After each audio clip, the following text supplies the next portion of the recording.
வணக்கம், அனைவருக்கும் மீண்டும் சேனலுக்கு வருக. இன்றைய வீடியோவில் இந்தியாவின் மிகப்பெரிய பெயிண்ட் உற்பத்தியாளரான ஏசியன் பெயிண்ட்ஸ் லிமிடெட்டின் காலாண்டு முடிவுகளை பற்றி பேசுகிறோம். அந்த நிறுவனம் ஏப்ரல் முதல் ஜூன் வரையிலான காலாண்டு வருவாயை சமீபத்தில் வெளியிட்டது. மேலும் நிறைய விஷயங்களை தெரிந்து கொள்ள வேண்டியிருக்கிறது. உடனே உள்ளே நுழைவோம். CNBC-TV 1 இன் மதிப்பீட்டான 2% முதல் 3% வரையிலான அளவை விட ஏஜன் பெயிண்ட்ஸ் 3.9% அளவு வளர்ச்சியை பதிவு செய்துள்ளது.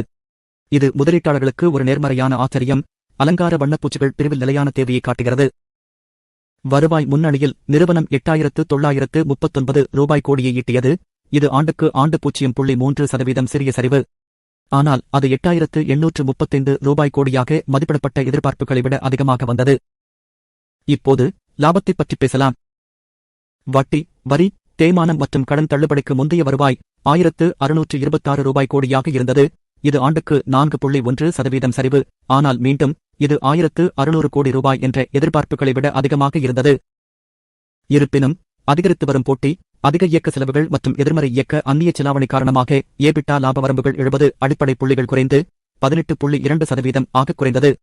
இருப்பினும் இது 18.1% மதிப்பீட்டை விட சற்று அதிகமாகவே இருக்க முடிந்தது. கலவையான முடிவுகள் இருந்தபோதிலும் முதலீட்டாளர்களின் மனநிலை வலுவாக இருந்தது. ஏசியன் பெயிண்ட்ஸ் பங்குகள் இன்ட்ராடே குறைந்த அளவிலிருந்து மீண்டு தற்போது 1.9% உயர்ந்து 2,404 ரூபாய் 40 பைசா இல் வர்த்தகம் செய்யப்படுகின்றன. எனவே முதலீட்டாளர்களுக்கு இது என்ன அர்த்தம்?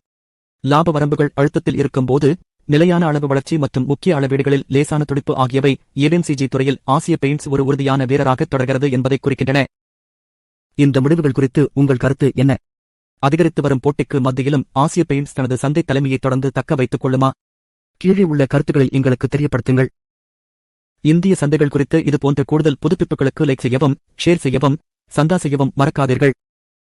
பார்த்ததற்கு நன்றி. அடுத்ததில் சந்திப்போம்.